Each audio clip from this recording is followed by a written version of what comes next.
All right, good afternoon, everybody. Your attention, please. And a very warm welcome to everyone watching us online. There's a sizable audience today, besides the group that we have here in this room.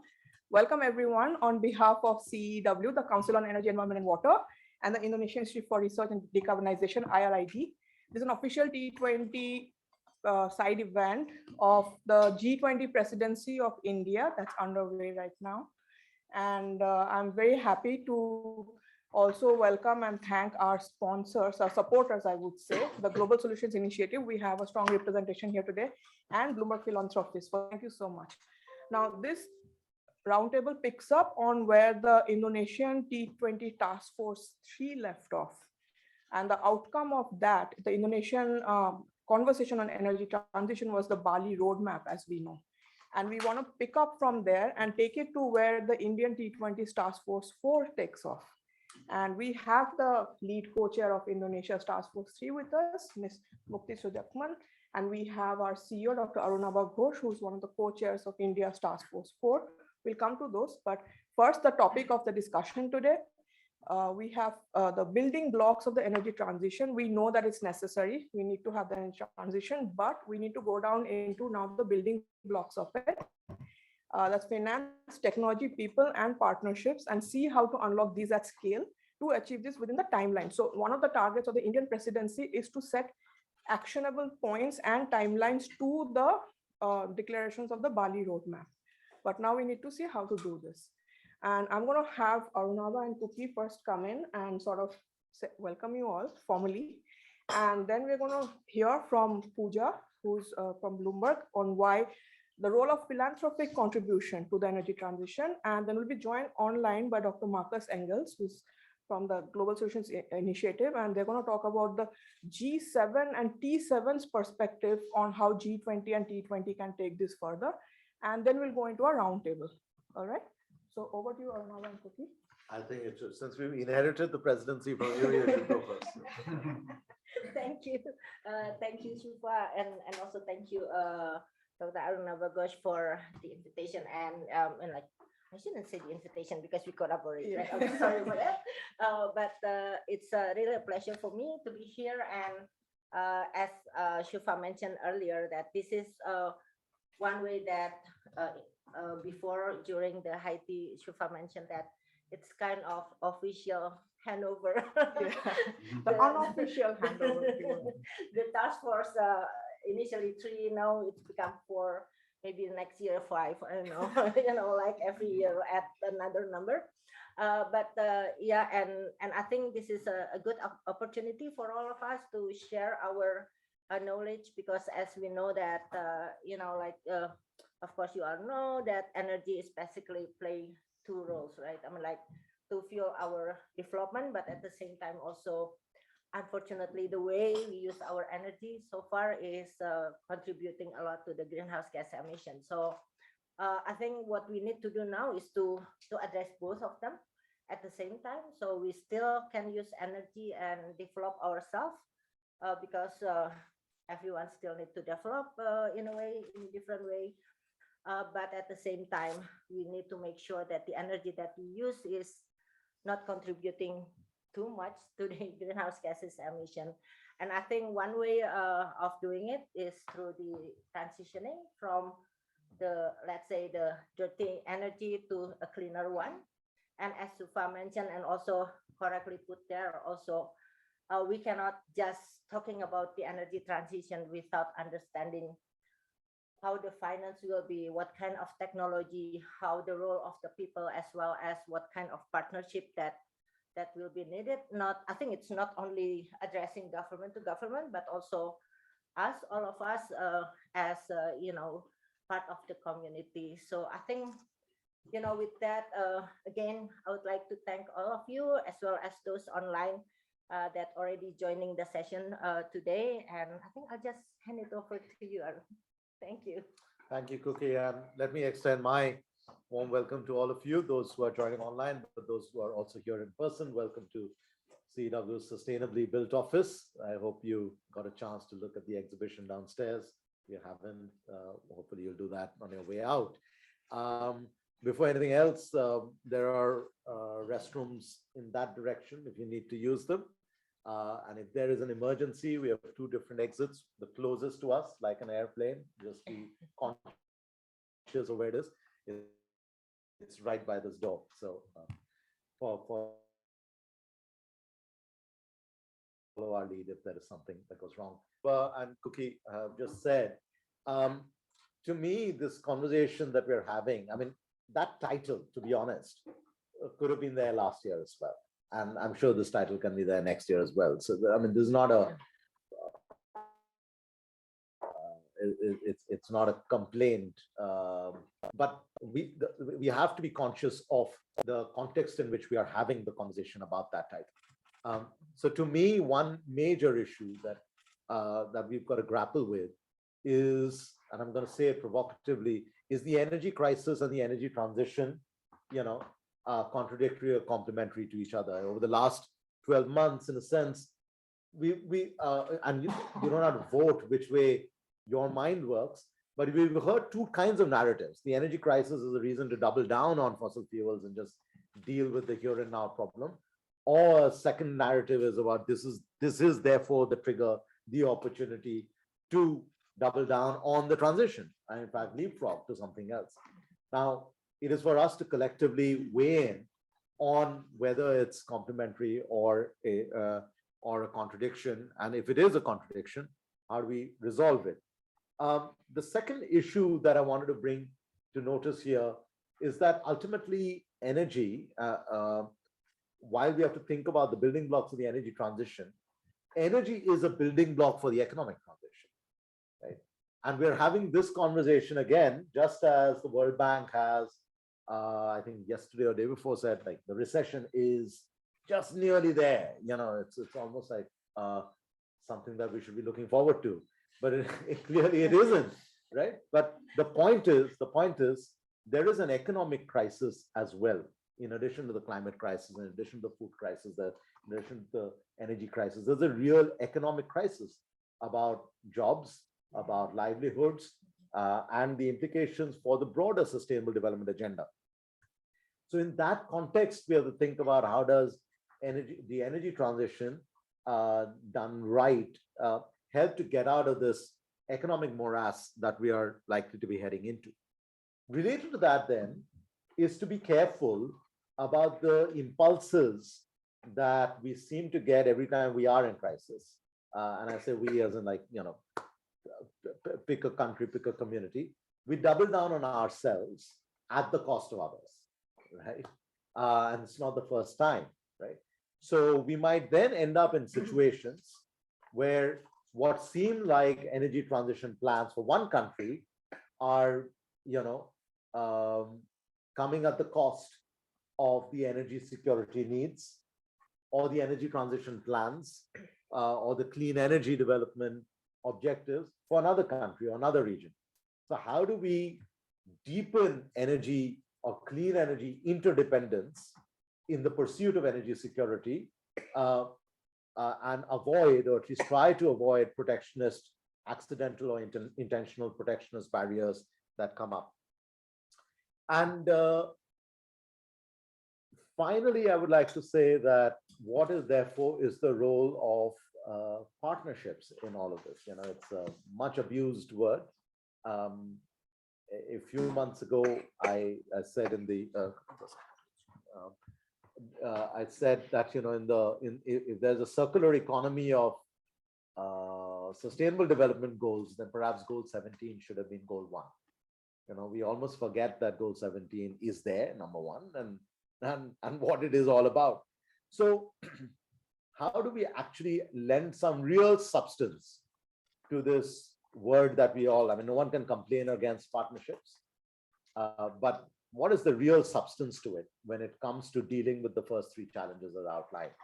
The crisis versus transition, the economic crisis at hand, and the prevention of protectionist islanding of regulations and other barriers and so forth. So if we could just keep those basic context in mind, then our deliberations can perhaps be more responsive to the times we are in. When Cookie and I were rather, I co-chaired under Cookie's leadership the T20 track for under Indonesia's presidency. This is something that kept coming back to us in terms of, are we going to be relevant enough for the track one, so to speak, to take our ideas forward, right? Otherwise, think tanks are great at chatting. So let's chat, but with a purpose. Thank you. Thank you, Arnava and Cookie, and we'll come back to you in a bit. But first, Pooja, over to you. Thank you, Shobha, and good afternoon to everyone here. Sorry, Pooja, your microphone needs to be switched on. If it turns green, then it's fine. Yes. Yeah. So good afternoon to everybody, and I think we are really delighted at Bloomberg Philanthropies to be working in partnership with the Council of Energy, Environment and Water on these key issues and building blocks of energy transition. And I would say many congratulations to CEW, because they've been doing great work and also working on these important issues during this G20 presidency. I think it's a great opportunity to help show the way forward. We know, as mentioned, that from the devastating international experience and situation of last year, that energy is both a livelihood and also a security issue. And we know that the time is right for energy transition. It makes sense economically, makes sense for the climate, makes sense for the health of the people globally. And the falling costs of clean energy technologies is potential to chart those clean energy pathways for growth. And countries have the opportunity to really leapfrog to clean energy. But to unlock that, we have to increase finance and investment into this at a very fast pace and scale. And philanthropies can and will play a key role in catalyzing and fueling this energy transition. They don't have massive coffers, but the thing is, they can move more quickly and nimbly to increase investments and step up action. The ability of philanthropies to deploy risk-tolerant and flexible funding into high value, or you could say pilot projects. And then when these are successful, then they can attract more capital, and that would then take them to scale. And this sort of demonstrates also for the private financiers that investing into clean energy is actually smart investment.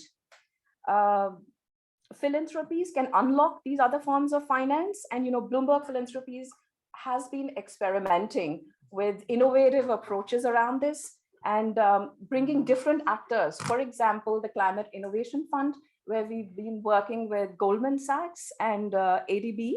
Also the CFLI, the Climate Finance Leadership Initiative, the Glasgow Financial Alliance, which is a network of over 500 financial institutions committed to net zero.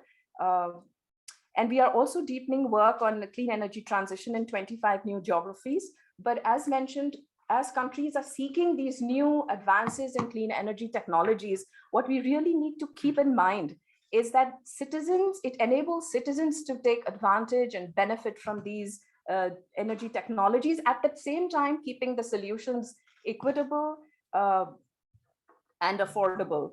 And I would also like to mention the work that philanthropies do, since I'm speaking on the role of philanthropies, with governments, with civil society organizations, regional, local communities, to support technical assistance, give capacity building, convening stakeholders, sharing evidence-based research and best practices, which really strengthens the narrative, as said, that developmental priorities and the climate priorities can walk hand in hand, and sort of set those precedents for a just and equitable transition. Finally, I would say that, as said, the countries have diverse clean energy strategies, and no one country and no one organization can alone advance to transition. And it is this whole society approach which would really unleash the total potential and power of governments, of civil society, business, citizens, and many others to really take everyone towards that transition. And I look forward to working at Bloomberg Philanthropies with everyone as we really set this stage for that rapid development of clean energy, move the world towards a cleaner economy. And we know this is a race we must win. So thank you again and look forward to the learnings. Thank you so much. Ms. Pooja Tiwari is the India Coordinator for Climate and Environment Program at Bloomberg Philanthropies and a big champion for all our work, as you've just heard. Now we'll be joined online by Dr. Marcus Engels, the Secretary General of Global Solutions Initiative. Dr. Engels is a social scientist with a background in politics and international affairs. He has had a long and storied career and has worked as a senior scientific advisor at the German Federal Parliament, the European Parliament, and the Executive Board of the Social Democratic Party of Germany. He has also participated in the drafting of the European Charter of Fundamental Rights and the Charter of Fundamental Rights for the Digital Age, initiated by the charitable foundations. Dr. Engels, a very warm welcome to you from New Delhi. Thank you for joining us today, and over to you. Thank you very much, and sorry that I can't be with you, but I see many friends in the room, and it gives me a good feeling that you are discussing that. So thanks to CEEW and IRID for giving me the chance to say a few words, and thanks to all of you, as I said, and to the Indian presidency for addressing this issue, which is crucial to fulfill the commitments made in the Paris Climate Agreement. As the UN Secretary General stated correctly, 2023 must be the year of action, and therefore I welcome the non-consensus action summit announced by the UN, and as well as the ambitious climate plans by the Indian G20 presidency. We learned from the COP27 in Egypt that financing the energy transition, as well as the loss and damage caused by the climate change, is crucial for our common success. It is obvious that those who are mainly responsible for the CO2 emissions, especially taking the historically dimension into account, have to pay for the consequences and must share technology and concepts on how to achieve a sustainable transition in economy and society. It is also obvious that the calculation of CO2 emissions need not only to focus on countries and regions, but also on the per capita CO2 consumption. Both aspects can't left any doubt that the countries of the G7 have a particularly responsibility for the crisis caused by the climate change. I see it as a success that the COP27 witnessed the founding of a loss and damage fund, which underlines this responsibility. But it is also crystal clear that everybody is called to contribute to fight the climate change. It is a challenge for all mankind, for all countries. And many regions are affected which are even not responsible for this crisis. As the Indian presidency stated, one Earth, one family, one future. So it's a major priority from my point of view for the G20, as well as for the G7, to find solutions. Solutions how to bring new dynamic in the international climate negotiations, and how the energy crisis can be speed up the energy transition, and that the energy crisis does not lead to a renewed use of oil, coal, and gas. The G20 needs to bring solutions on how to foster rapid implementation of commitments already made, and certainly how to prevent greenwashing and the window dressing policy of pure announcement. Such a new dynamic in these three dimensions have to accept the main responsibility of the global north, but must also ask what the global south and the private sector ought to contribute. Because the emergency markets cause more and more CO2 emissions, and beside the financial support for sustainable transition, there's an urgent need for limitations of emissions as such. And without the support of the private sector, we won't achieve anything. This is obvious. So in the spirit of the Indian presidency, let's ask, what can everybody contribute to a fair global problem solving? From my point of view, we can learn from the Montreal Protocol process on substance deplete the ozone layer from 1987, that our efforts can be successful, so there's no need of being despaired.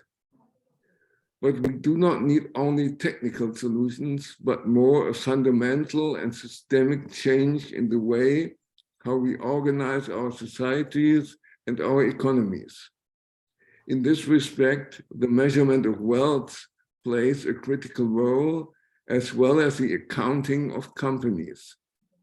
The measurement beyond GDP has to add ecological aspect, that's clear, but also the situations of our society and of individuals in a disruptive world.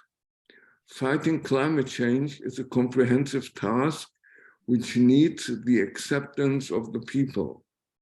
Therefore, an inclusive, comprehensive concept is part of the solution. All I have said underlines that we all have to work together in a multilateral global framework.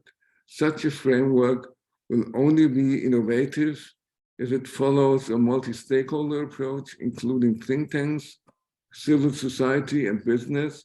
And of course, such a multilateral framework ought to listen to the urban level, to cities and regions. I'm pretty sure that my dear friend Nicolas Bouchon in the room will say something on that. Your task force and the entirely Indian T20 plays a critical role in this. So I have to thank for your work, and I would like to offer our network of the Global Solutions Initiative and our annual summit in May to help you in this endeavor. We will have senior participants from science, politics, business on-site in Berlin, and we will give all T20 task forces the chance to discuss their ideas in a multi-stakeholder format. We will also build bridges to the G7 and to upcoming presidencies, be it G7 or G20. So I hope I can welcome all of you in Berlin in May. And some days ago, I just spoke with our common friend Samir Saran on how the Global Solutions Initiative and our summit can be supportive for your task force. So thanks for your attention, and sorry again that I can't be with you on site and that I can't stay for the whole session. Thank you. Thank you, Dr. Engels. And we are, of course, meeting with the GSI team extensively over the coming days, and we look forward to having concrete action on these. And thank you so much for joining us today. And any comments before we commence our roundtable number 40? I mean, one of the things, well, several of the things that Dr. Engels has brought attention to about, rapid implementation of commitments, the L&D fund, the everyone contributing to a fair global problem solving. I think one of the issues that I want to draw from that is the lack of accountability, and how do we, whatever solution we come up with at the task force, how do we ensure that there is an element of accountability or a mechanism for it inserted? Because otherwise it'll be one more set of ideas, and then we'll be coming out with another set of ideas next year or the year after, because there's no accountability for having delivered. So that was a more general comment, but the thought was triggered by what Dr. Engels said. Yeah, I think to add on that also, last year, as already mentioned, also was a difficult year because of the geopolitics and all those things. But this year is, in a way, hopefully a bit better. So as Arunava mentioned earlier, also that we need to make sure that whatever already that we got already from last year and continue this year, will be continued by Anatoni next year in Brazil, and also the year after. And one thing I think, because you are talking about the T20, so it's both like the developed and developing emerging economy. So we need to also have, I think what is needed also a place where we can exchange our views, but also learning from each other and also helping each other. I think talking about energy transition is not easy for us, most of the developing countries. I know it was not easy also for developed countries, but you already have some experience. So I think this is also a place that we need, as a T20, we can work on that also, as like having this institutional memory and working more on deepening the understanding as well. Thank you. Thank you so much. So now we go on to the roundtable on this. First of all, I'm your moderator for today. I'm Shubha Rama. I have new initiatives at the council. I'm also, importantly for this year, the G20 coordinator for the council. We are advising more than 10 ministries of the government of India on various tracks, the finance track and the Sherpa track, which includes the Ministry of Finance, which has the Sustainable Finance Working Group and the Framework Working Group. We have the Energy Transition Working Group, the Environment and Climate Working Group, the Development Working Group, and so on. And there are many tracks that are being cross-cutting as well this year. I mean, these are not very siloed. I mean, traditionally, there have been certain issues that have been isolated to the finance track or the Sherpa track. We work very hard. Our government has worked also very hard to make sure that we are cutting across the working groups. And we've also been working extensively with our government think tank, the NITI Aayog, on setting the life principles, which is the lifestyle for environment. And that, of course, plays a very key part in responsible consumption and production, which also then plays into the energy transition that we have. But I want to introduce my panel. We have some lead discussants, but that does not mean that people at this table are silent. We're going to have some very difficult questions come in, and once we have our lead discussants weigh in, I will open up the conversation to everybody else who's here, and please keep your answers ready for that. But we will start with, and the thing is, I just want to say that the G20 is a diplomatic conversation. The T20 is supposed to have more blue sky thinking. We have to kind of go back to the first principles, look at the core of the problem, why certain things are not happening. And I would like to kind of hear from you what your thoughts are on this. So we are today joined by Mr. Nicholas Bouchot, who's the fellow at GSI, a Think7 consultant and advisor to the Dean of the Asian Development Bank Institute. Nicholas, welcome.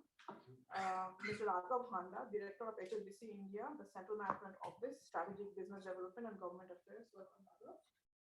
Ms. Manna Jaspal, Associate Fellow at the Observer Research Foundation, who are also the Secretary for G20 this year. Welcome, Manna. We will soon be joined by Ambassador D.P. Srivastava, who is a Distinguished Fellow of the Vivekanand International Foundation and a former Ambassador of India to Iran. Nicholas, I know you have to go to the Ministry of Finance, so I'm going to first take on with you a question that Arunabha touched on, which is the energy crisis versus the energy security, the energy transition conundrum. But I'm also going to add to that, not just a crisis scenario, but also the energy transition in a business as usual scenario. And I want to put this way that one, of course, now we're saying that, okay, because there's a crisis, the prices are increasing, so we have no choice but to go back to fossil fuels, etc. And that's using a moment in time to talk about this. But we also have several countries such as Venezuela and Indonesia, Nigeria, Kuwait, Kazakhstan, Malaysia, Brazil, even India to some extent, whose GDPs and whose economies run on fossil fuels, so significant. So telling them to kind of transition is not just an energy question, it goes back to the economic question. What thoughts on this? How do we break this, the round and round that we're going on this? Could you just make sure it's green? Yeah. Green. Green. Yeah. Thank you very much, Shubha. Thank you, Aruna, for this invitation, and a pleasure to see a lot of friends and colleagues in the room. And thank you for raising such a simple question as to kickstart the discussion. I would cost of running away. Yeah, this cost of running. I'm not. But first of all, I would like just to start with small repeated anecdote that we have run into through the infrastructure task force in the past 3-4 years in the T20, and that was linked with risk management. And constantly there were a number of institutions around the table saying, oh, we have capital, we have all heard that 1,000 times, but unfortunately we cannot invest it because where it would be needed the most, the levels of risk in terms of capital investments and etc. are the most important. And this was repeated, and then pipelines or financial facilities were created, but never at the scale of the needs, right? Last year, during the G20 Indonesia, we worked, of course, through the T20, but we collaborated a lot with the G20, the finance track on that, but also with the B20, and that is the business sector, and the small club of sovereign wealth funds, the D20. Started the year before in Italy, saying we cannot go any longer with this stance about there is capital but it's not invested, and we create mini pipeline, and on the same time there's alleged finance gaps, right? They are counted by the trillions or by the dozens of trillions. It makes no sense. It means we are talking about things that make no sense, and at some point we will have to stop being elusive and confront this question of risk, right? And somehow Indonesia managed to do a breakthrough by using the Just Energy Transition Partnership framework that was introduced at the COP26 in Glasgow, twisting it the Indonesian way smartly so that it became the energy transition mechanism, building on what was introduced the year before, that is the Sustainable Finance Working Group. And throughout the year, negotiating bilaterally, but also multilaterally, and with all financial institutions and philanthropies and other private sector entities and pension funds, etc., saying all sources of funding are welcome. And finally, when the Energy Transition Mechanism country platform was launched first in Bali in the summer during the finance track meeting, and then formally just a day before the G20 Leaders Summit, all the constituents were around the table, right? If you look a little bit closer in this, you will see that a number of issues about the energy transition to be implemented, they will need that in large cities, infrastructure are run a little bit differently, that they're phasing out fossil fuel, investing in public transportation systems, in replacing bus fleets, in thinking more smartly about major services, waste, energy providing, etc. So the question of infrastructure, which was a bit stalemated, and there seemed there were no solutions, suddenly was illustrated with a new light, right? And in parallel, illustrated under a new light with governments, multilateral financial institutions, other bodies traditionally involved in the conversations, also private banks, and other constituents were around the table. And this clearly marked a progress in a very brief period of time. Indonesia also faces kind of the same problems. You mentioned a couple of countries.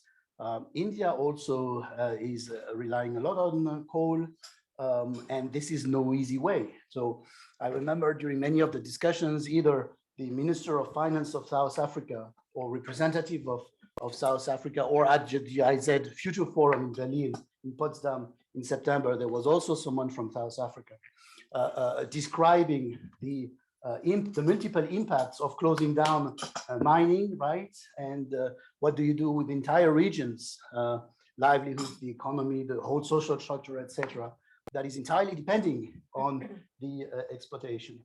So obviously you cannot just turn around the corner and disappear. This is absolutely not possible. But somehow I think part of the answer would come from a rebalancing of the negotiation between developed countries and large emerging countries. And I was very interested when representatives of South Africa explained that they were learning during the G20 Indonesia about how to rebalance and review a number of the conditions of, they were the first to sign a just energy transition partnership agreement, right? And a number of such conditions and a number of ways that funding was allocated by multilateral or bilateral development banks were not satisfactory, right? So they learned a lot by the way Indonesia has negotiated, and probably India, because there were a lot of contacts with India, has learned a lot, and India will continue carrying the flag a little bit differently. So it's, I would say, a blend of multiple conditions all at the same time. There needs clearly to be this government leadership and the conscious government leadership, and also stop what we have heard, and I'm raising it now, but it can be discussed further and debated so many times, that, oh, they are the poor countries and the rich countries, they should give money, and the poor countries will send more. I think as long as we are trapped into this kind of framework, things don't move, really don't move. When we are in new conditions, when we can see leadership from major emerging countries being applied and invested into a multilateral context, it's a learning process for everyone, right? Because when India is in driving seat of the G20 presidency, it says, yeah, India, India, India, India, but on the other hand, also is expected to deliver on a number of issues. Then there is all the cuisine of the G20. And here it's a bit terrible, because sometimes it looks like, you know, a goldfish in a bowl. Every cycle, the memory is forgotten and we start again, right? It's not completely true. There is some consolidation, but then I would say consolidation should also come now. There should be a growing understanding of how to better negotiate, how to get rid of artificial boundaries sometimes between developed, emerging, public, private sources, and so on. And all the time we managed to have a discussion, for example, regarding infrastructure investment, about how to concretely de-risk infrastructure investments. Sometimes it became crystal clear that it could become possible, right? That doesn't mean that all the adverse conditions of phasing out fossil fuel with all the economy and the society that depends on it will be easy, but it means that concrete conditions of negotiating with real amounts, not just millions, but not trillions, right? Billions is the right amount. Is becoming possible. Then suddenly, as a sort of an orchestra or a symphony, all the subtle mechanisms start to play, from regional development to local or urban development, from starting to phase out fuel without having to say we need to close down shop tomorrow, etc. And we will need more and more of this shared ability to negotiate with foundations and think tanks supporting, putting oil in the machine, because as you were saying, the factors of tension, they are very strong. I was thinking here, listening to you, you mentioned Venezuela, Iran, and other countries from the Gulf, etc. But I was reading last week in the news about Germany, where the epicenter of a civic, I would say, disagreement with government choices about relaunching coal mining, etc., in the west of the country, has dragged several thousands of green activists, especially because one village should be demolished and expropriated to restart at an extensive manner mining. We have the same problems in France and in the US, of course. This is nothing new. So the factors of tension, I think they are quite obvious. But what we are starting to learn is that building on the COPs, building on the G20, building on also, for example, the way the G7 Germany tried to formulate the idea of a climate club and advance in a more pragmatic manner, all boundaries G7, G20, emerging, developed, etc. They are not disappearing by magic, but they are being step by step, overridden. And that's very interesting. And when this understanding will start to be more widespread, especially throughout the industry players, etc. Again, this will not solve by magic the different sets of issues, but more and more people in different entities will be able to talk to each other and find counterparts in governments who understand the value of breaking silos, or saying think tanks should be in the blue sky, government should negotiate about concrete stuff. So my message is one of very pragmatic but also determined optimism that possibilities of change, they are on the table. And if you just look, this is my last point, at who is sitting around this table that you have convened here at CEEW today, we have this blend of very, very different organizations. We all have somewhat rather different backgrounds, but there seems to be a kind of understanding that we are talking by magic somehow about the same things, and this understanding about the same things. So this is the only way to manage some constraints which otherwise would look unsurpassable. So this would be my few comments to launch this discussion. Thank you, Nicholas. Very, very enlightening. You actually said. Keep it on. Okay. All right. So thank you. If you want to leave now, is the opportunity. Yeah. Because I think you're going to be late because there's a lot of traffic. Thank you very much. Yeah, and and we'll discuss what you discussed at the behind you. G20 summit. Thank you very much. Yeah. I also take this opportunity to welcome Ambassador Srivastava. Welcome, Ambassador. But let me bring this to you, Raghav, because some new elements were introduced into what we want to discuss. So the original conversation was that we have sort of three types of finance, broadly speaking, and I'm saying because there were a lot of viewers who are not finance experts, breaking it down. So there's institutional finance, there's sovereign funding, and there's private.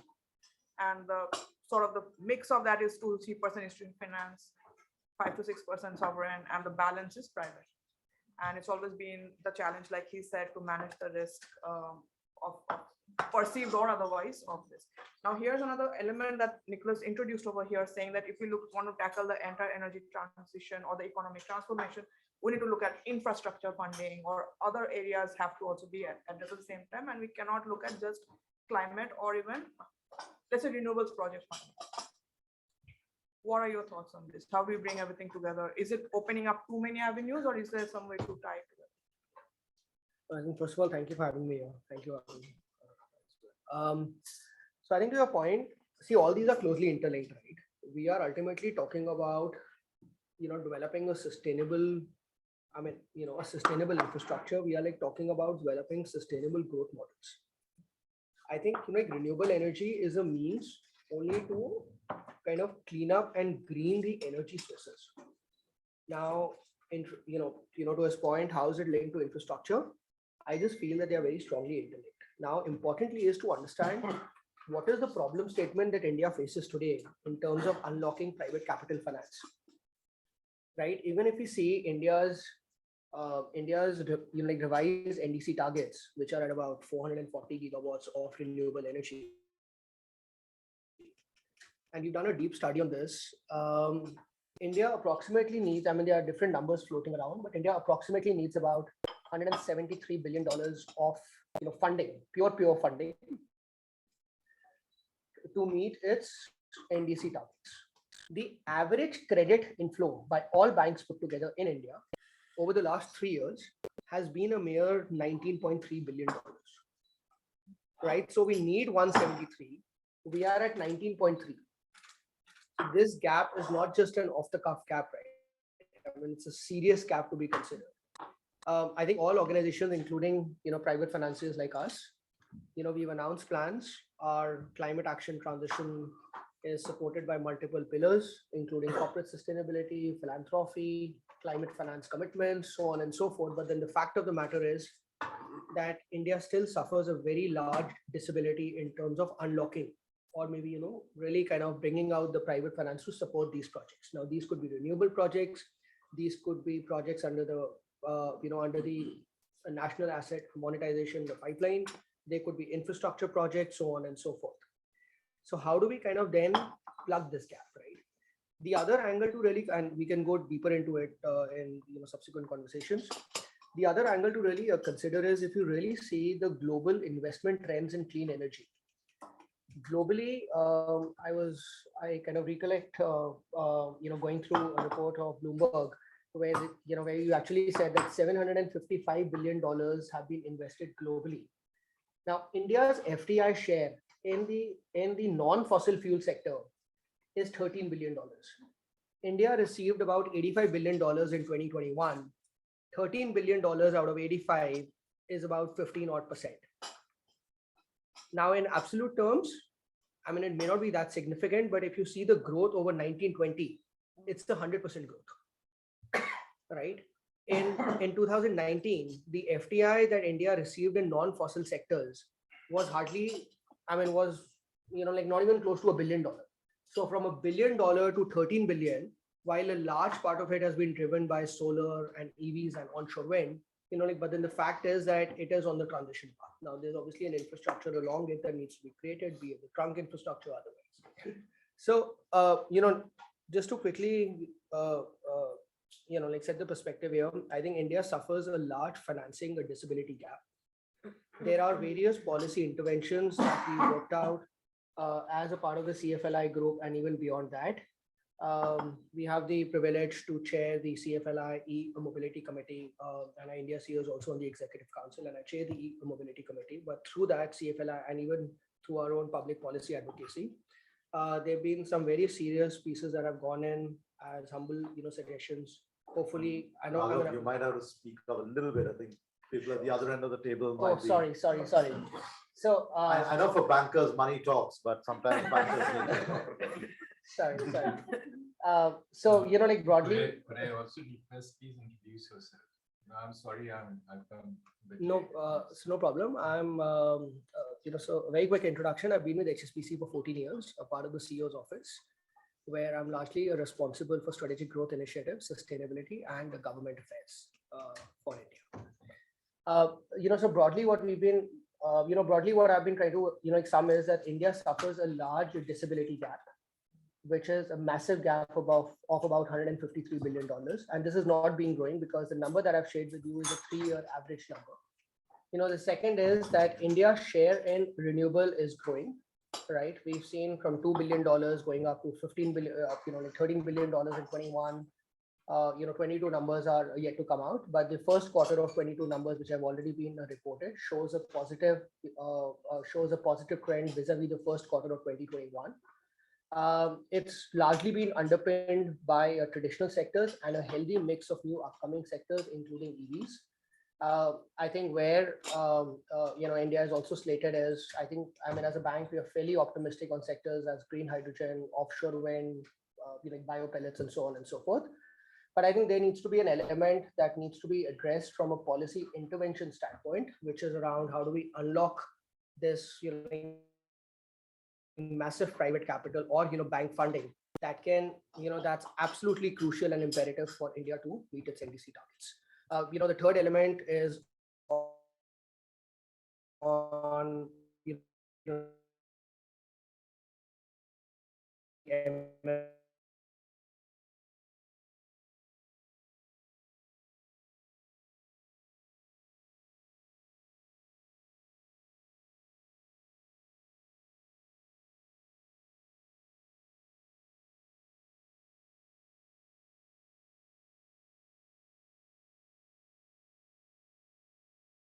that how do we get them to step up their balance sheet funding in India. But blended finance, if we were to support these new tech sectors, blended finance is the only way that we believe that will allow to give wings to some of these strategically key projects.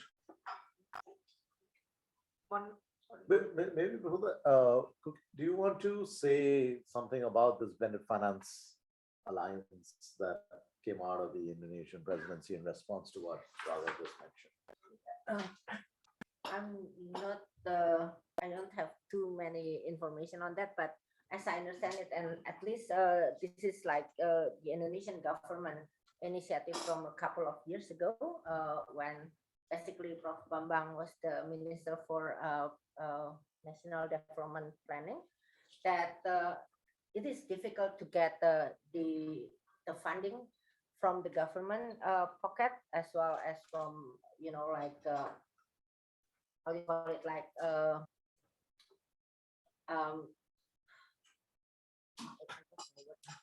no, I mean, from one type of sources, financial sources. So the one that already at least success in Indonesia is building this the micro hydro, and the funding came partly from the government, partly from the bank, including the international support, but also in Indonesia as a Muslim, country, then we also have this zakat. So it's part of that is also supporting this activity. So, and it works. So that's why, like for the broader initiative, including the energy transition, the Indonesian government also looking at that approach, because we believe that, like money coming from one source is limited, but if you manage to basically kind of crowdfund from different sources, then it works. And this is also what the last year basically established on this initiative, also including a number of philanthropy, and I'm sure that Puja knows about it, and also international banks and others. So the idea is, I think this is also what we mentioned earlier, how to work together. So the partnership is also including, put all resources together, and hopefully at least it works before. So hopefully it works also for the future as well.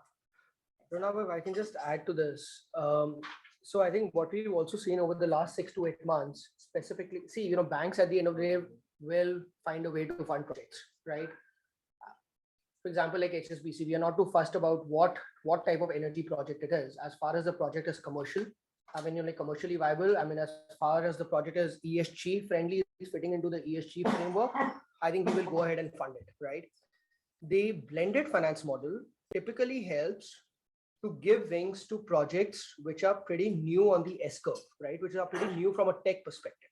And I think the good part here is that over the last 4 to 6 months, a lot of these MLIs have actually sought the board approvals to participate in non-sovereign projects. And EIB is a classic example where they've got a $3 billion balance sheet in India, all on government projects. And they now have, they now have formal approvals on board to be participating on non-sovereign projects as well. And then, for example, with ADB, we've got a $250 million program running on gender equality.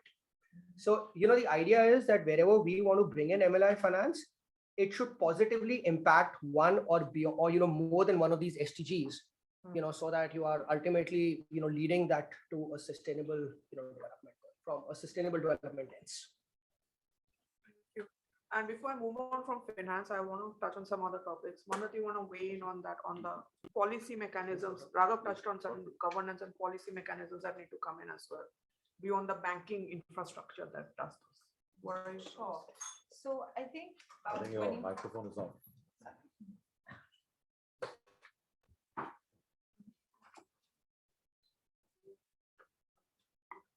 I'll just introduce you again because Ambassador is here. Yes. Should I? Yeah. I'm Mannat, and I'm an associate fellow at ORF, and I work on climate policy and energy transition and sustainable finance in particular.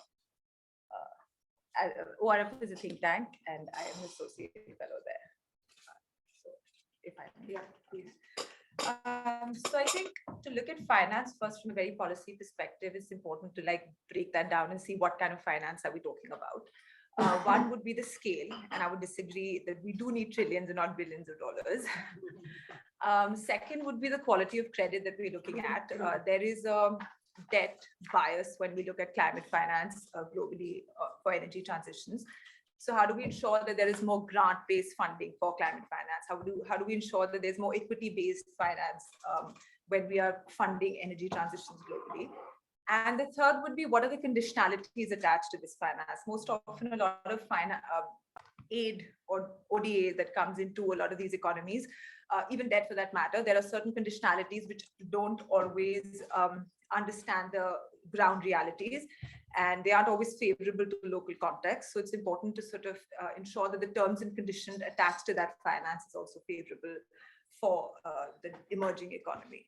So those, keeping those 3 points in mind, I think from a global policy perspective, and then I'll come to G20 in a bit, one, I think what the policymakers can do. So I think we need to understand we work in a very capitalistic market economy, which means that the capital will flow where there is a premium or there is maximization of profit, which means that you need a very clear and a strict mandate by authorities to push and catalyze and channelize capital towards energy and clean energy or renewable projects, which means what can the Basel do? What can monetary policy do? What can fiscal policy do to be able to really move investments towards clean energy projects? So that would be on a more regulation side. And how can we really encourage ESG principles and sustainability practices to to really weigh in on capital allocation processes by banks and by institutional investors, for example. So till the time that move doesn't happen, till the time we don't have very strict regulation, that might be it's a little far short to expect finance to move in that direction. In the case of India in particular, I think SEBI's done a fantastic sort of taken a lead there to encourage about top 1,000 companies to disclose data and to really encourage sustainability practices to seep into these bigger companies. Second, on capital market solutions, I think we need to be able to really develop, again, from blended finance instruments and capital market instruments such as green bonds and green funds that can really help attract that capital. Even for institutional investors, which really have large pools of idle capital, very little amount goes towards renewable projects directly, and even or either directly or through funds or funds of funds. So I think there needs to be, from a developing country perspective as well, development of market instruments and such as green bonds and various other financial instruments to be able to really attract capital. Thirdly, and I think that's where MDBs can play a very important role. We need an MDB reform. We've been talking about that for a very long time. G20 is really prioritizing that, and India particularly does plan to sort of push for that cause. On MDB reform, I think, how do you de-risk projects? And I think Raghav mentioned that as well in his note. I think de-risking facilities like providing guarantees for private capital to be able to hedge private capital, providing various insurance products and services, so that private capital really is more assured to invest in such risky projects in developing economies. Again, and I think particularly in MDBs, I think, again, taking a very strong stance makes a lot of difference. So I think if the bigger MDBs, like say the World Bank, I think the shareholders really have to come up and make sure that climate mitigation and adaptation and energy transition is really a core institutional priority apart from poverty alleviation and shared prosperity, etc. That has to be a clear mandate for them for investments to move in that direction. And I think on G20, I would say we need to look at mobilizing capital from both domestic and international sources. So on the domestic front, I would say there needs to be support on tax and subsidy reform. I know subsidy is a bit of a controversial and sensitive subject, but fossil fuel subsidy reform needs to be something that we prioritize. And how do we repurpose that subsidy within the energy sector? How do we repurpose that subsidy for social protection and welfare programs and just transitions? And also, how do we repurpose that subsidy for generating alternative sources of employment and industries, for example, right? Like supporting MSMEs or creating manufacturing hubs or innovation and entrepreneurial or startup ecosystems within those regions. So I think subsidy reform could be an area that could be a priority for the G20. And of course, they've done a great job with tax reform under the Italian presidency as well. So, and the second bit would be carbon pricing. Again, a very sensitive topic. And I know these things, it's difficult to move the needle on these things maybe under Indian presidency, but it's definitely a conversation that we could start with. Particularly in carbon pricing, like you have the G7 Climate Club, India also plans to sort of put out a proposal for a global climate alliance as well. And I think carbon pricing will definitely be a very important instrument to move investments away from fossil fuels. But if we were to agree on an international framework, we need to make sure that we have a redistributive mechanism that allows those carbon taxes or those carbon revenues to flow back into emerging economies to help them transition as well. That's the only way any developing country will want to sort of be part of a system or a grouping of such sort. On the international climate finance architecture, I think I've spoken about MDBs, and I think apart from a climate finance architecture where we ensure climate finance moves, I think, in the right direction. So currently, like I said, there's a debt bias, there is a sectoral bias. Investments mostly go towards renewables and not so much, say, towards agriculture or land use or forestry projects. So I think they need to be able to understand and really desegregate and categorize the whole ecosystem in a way to be able to allow investments to penetrate into sectors or regions that aren't able to access it. And secondly, really create a climate information architecture as well, in my opinion. And I think that will touch upon the point that Shiva, you and I spoke about earlier around real versus perceived risk. A lot of these emerging economies, because of them being considered more riskier, they do not always have the credit ratings they don't have enough high credit ratings, because of which the borrowing costs are also higher. So I think to ensure that we try and sort of create, and I think G20 is doing a lot of work around that with FSB and DCFT and the IFRS, where they're trying to create disclosures and standards and taxonomies, etc., to be able to help companies and industries disclose data better so that they can then attract more capital and more private finance by showcasing themselves as credible institutions, I guess. So I think trying to sort of really try to sort of maybe really position themselves as, I would say G20 should really try and reconcile that gap between the real risk and the perceived risk. And I think that would certainly help in bringing down costs and pushing more concessional finance, which is what we need at this point. Sorry, before you move, just on I this, don't want to make it very heavy finance because we have just- a very broad audience. just maybe 30 seconds here, an Yeah. important piece of what I mentioned earlier. So Yeah. we kind of spoke about this disability, Yeah. right? And the good now how do you kind of plug this disability, right? So an important policy intervention, this is our submission, etc., that fortunately have been taken quite well by both the energy advisor, the PMO, and also the Ministry of Finance, is trying to see how do we expand the priority sector lending status to everything that's green, right? So just for everybody's quick reference, priority sector lending norms in India mandate all banks that 40% of a bank's lending 40% of a bank's balance sheet should go towards priority sectors that include agriculture, MSMEs, MFIs, socially backward areas, so on and so forth. Now, the total credit inflow that happens within the priority sector is about $1.4 trillion per annum. Right. So what we've been suggesting is, and this has been in fact gone through the coaches of CFLI as well, including very strongly supported by SBI as well as Niti Aayog, is that if we can give priority sector lending status to everything that's green, and if we are able to just carve out 5% of the average credit growth of 9% that happens year on year in India. So you are not taking anything away from the current priority sectors. You're only carving out a percentage of the average credit growth that's happening in the country. Our estimates show that it's going to garner about $70 billion of finance year on year. Plus, so sustainability for PSL is not new. But then the problem is that as of today, PSL only grants about 30 crores, which is not even $5 million for sustainable projects, as a recognition, right?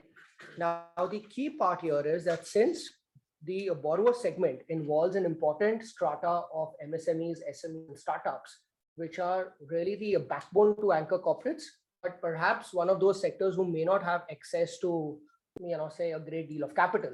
And since these sustainable infrastructure, renewable are long-term gestated projects, it's imperative that we not only unlock finance, but we are able to garner finance at a low interest cost. So PSL gives 100%, 100 basis points margin benefit. So all in all, what we're trying to say is that this is an important intervention, really, like perhaps a policy intervention, which can only happen. It's so serious in nature and it's so deep that if we miss, this year's budget, perhaps it's going to be pushed back by 1 year. But if this happens, it's going to unlock capital to almost 50% of what India needs. It's going to give access to low cost capital. It's going to enable access to SMEs, MSMEs, and the startups who will, who kind of eventually contribute 60% of India's GDP as of today, right? No, so that's very interesting because one thing that we would see, this is one thing that we said, and to just kind of tie all these initiatives that are happening are not, a lot of people are not aware of these things. How do the MSMEs become aware of the fact that they can benefit from this? And I'm going to hold that. I'm going to ask you to park that thought because I want to address 2 more issues before I come back. But we have spoken of not just in India, but let's say between South-South or North-South or whoever it is. That information flow is not happening. There's siloed information. Bankers have access to information that's very different from what policymakers have. And that has to also be bridged in some way to bring it together. So just one, and we'll come back to it. Ambassador, I'm Shubha Raha. I head new initiatives at the council. Welcome. And I wanted to sort of pose one question to you, taking away from the finance to another pillar of the energy transition, which is holding it up. Is just have my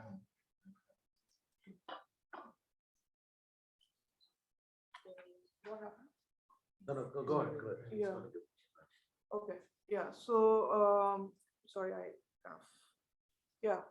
where we are talking of, when we talk of all these multilateral relationships in banking or between diplomatic channels, policy making between G20, G7, etc. In terms of the energy transition itself, we had spoken before you came about the challenge of energy security versus the economic revenues that come to certain countries from fossil fuels or conventional energies versus the imperative to transition to cleaner energy sources, which again has international, I would say both positive motivators and punitive elements to it.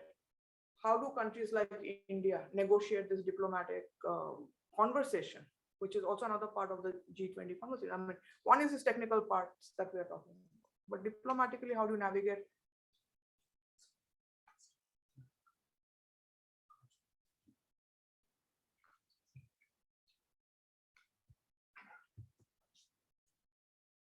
I'm sorry. My apologies to all of you for coming late. And I do recognize that all of you know more about the subject than I do.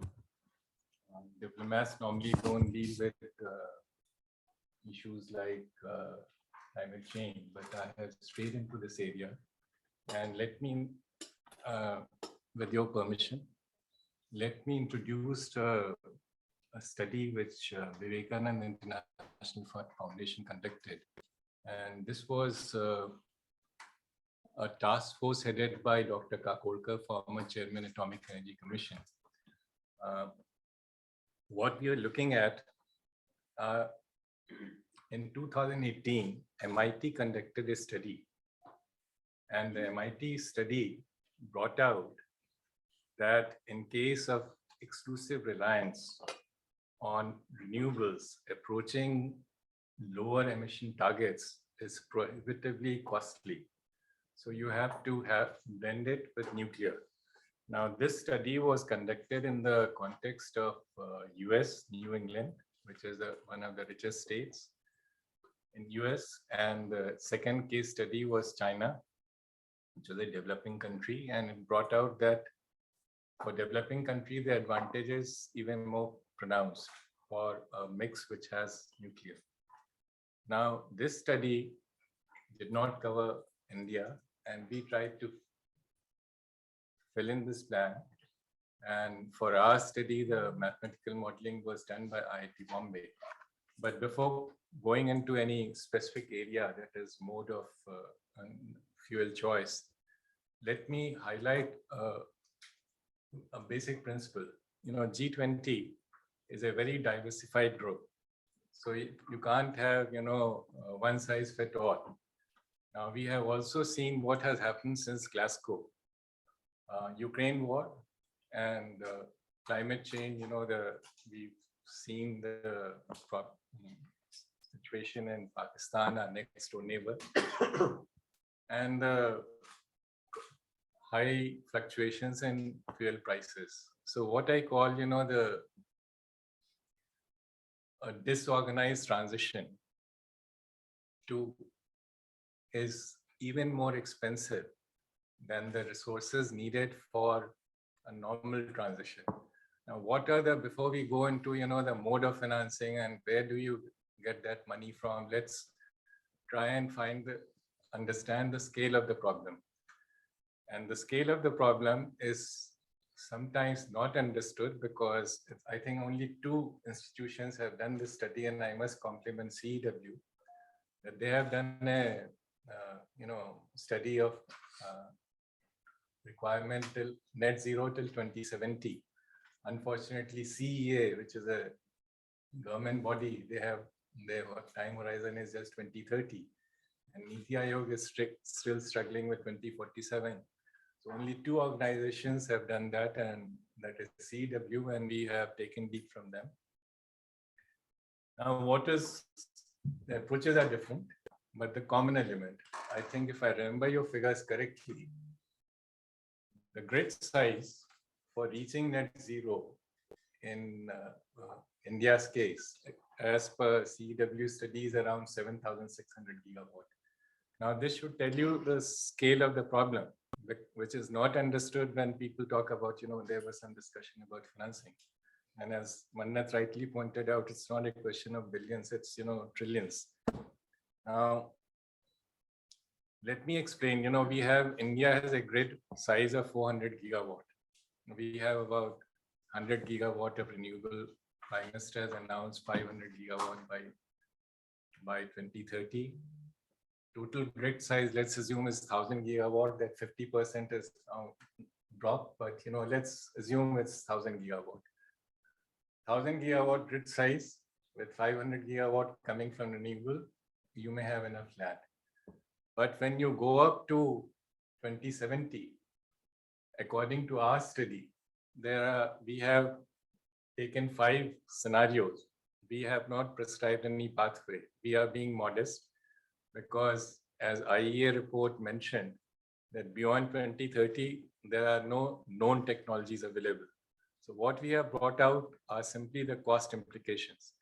Now, the scenarios that we have worked on one extreme, you have the renewable heavy, which is, let's say the preferred scenario, R95 and 05, nuclear 5%, renewable 95. The other extreme is R5, nuclear 95. And in between, there are 3 other scenarios which have, carbon capture and storage, varying proportions, 60%, 50%, 40%. Now, what the mathematical modeling by IIT Bombay has brought out, that the grid size, before coming to the cost, let me explain the size of the grid. Grid size for the renewable heavy option, which is, let's start with the assumption that is at least around this table, that is a preferred option. Just give me a minute. Yes. The grid size goes up to something like 20,000 gigawatt for renewable heavy option. Now, with nuclear heavy option, which also has renewable, the grid size is smaller, 6,000 gigawatt, of which renewable is 3,000 gigawatt and nuclear is 3,000 gigawatt. Now, if you're looking at these figures where the grid size expands from 400 to 20,000, then you're looking at a completely different picture in terms of finance. Now, again, before I come to finance, let me touch on land issue, which is most important in a country like India, also for Europe, which has high population density. We have conducted this study of the land requirement. I think we are unique in that sense. And with the same grid size. And the land requirement, let me just read out to you. Land requirement is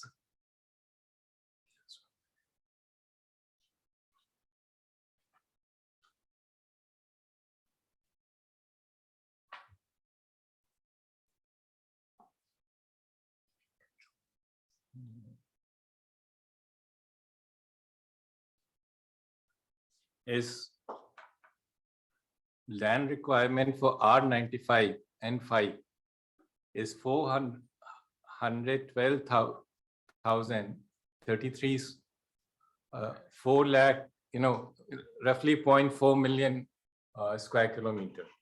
Now, this can be reduced in case of nuclear heavy stack, which is 0.18 million square kilometers. Now, total land available, according to a study by Professor Sukhatme in India, is 0.2 million square kilometers. So the renewable heavy option, which is more than 0.4 million square kilometers, is double the land size surplus land available in India. This completely rules out the renewable heavy approach. Now, these figures are based on, we have factored in 10% share of hydrogen in the total demand. In case you vary that, we did also a study with 25% share of hydrogen in total demand. And, the land requirement goes to, it's a astronomical number. So what we are looking at with these grid sizes, which you have to factor in, and it is important to keep this in mind. The other way to look at it, IEA study, which was triggered the whole range of studies, which admitted somewhere in small print that beyond 2050 we don't have technologies. But even with that admission, they went ahead and bravely gave a prescription. And the prescription was that by 2050 or net zero level, 90% renewable. And, now what, according to IEA report only, in India's case, power sector accounts for only 45% of emission. So I'm not talking of energy security. I'm talking of, just the clean environment. So if you have to reach net zero, you also have to do something about the remaining 55%, which means the share of electrification goes up. And with that, again, the grid size goes up. So this explains the larger requirement. Now, let me borrow from, again, the MIT report, because what that explained, MIT, there were two studies. One is OECD study, and the other one was by MIT, but both were done by the same professor from MIT. What they bring out is that, renewable, because of low PLF and intermittency, you need to have standby capacity, which is operated on suboptimal level or not operated at all when the sun is shining and the wind is blowing. So that means you're creating redundancy. It adds to the cost. Now this element keeps going up and there's no linear progression. It is exponential. So as the MIT study brought out, there's a disproportionate increase. Now, factoring this in other words, and there's another study which came out more recently, this is McKinsey. McKinsey study says that there's very heavy asset buildup required in case of renewable, which explains why the grid size becomes larger and the land footprints become larger. Now, with these numbers, what we are looking at, for renewable heavy stacks, it's about $15.6 to $15.7 trillion between now and 2070. Nuclear heavy stack, which is cheaper, is about $11.2 trillion. So there's a 50% difference. And of course, in between, you have three other spectrums with CCS and so on, but varying degrees of CCS. Now, if you're looking at finding, let's take the lower figure, $11 trillion or $12 trillion, you are talking in terms of $50 billion only for India per annum.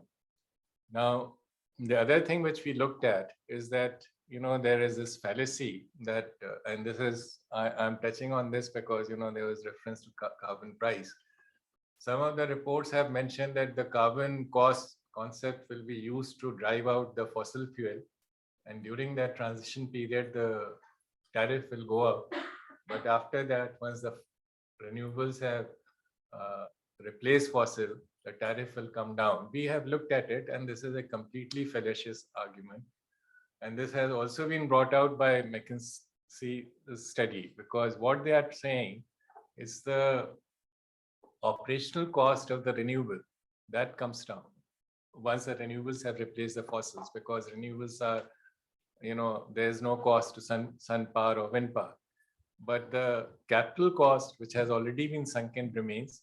And more important than that, the systems cost, that goes up, and that goes up disproportionately high. So at net zero stage, that accounts for 80% of the total cost. So against this conventional wisdom that the tariff will come down, actually tariff will go up, and it will remain up by at least 20 to 25%. This is not ours, this is McKinsey study. Now, in our case also, we've got those numbers, which I'll be very happy to share.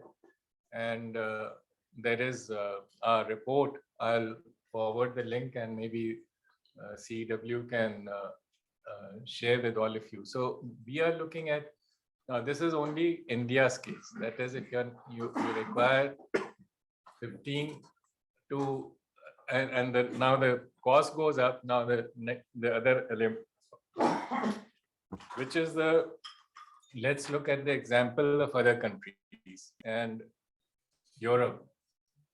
The Europe's electricity crisis, it did start with Ukraine war. It started last September when the North Sea winds dropped. The German electricity prices doubled. UK went up 5 times. Now, UK and Germany, they are rich countries. They have deep pockets. We don't have.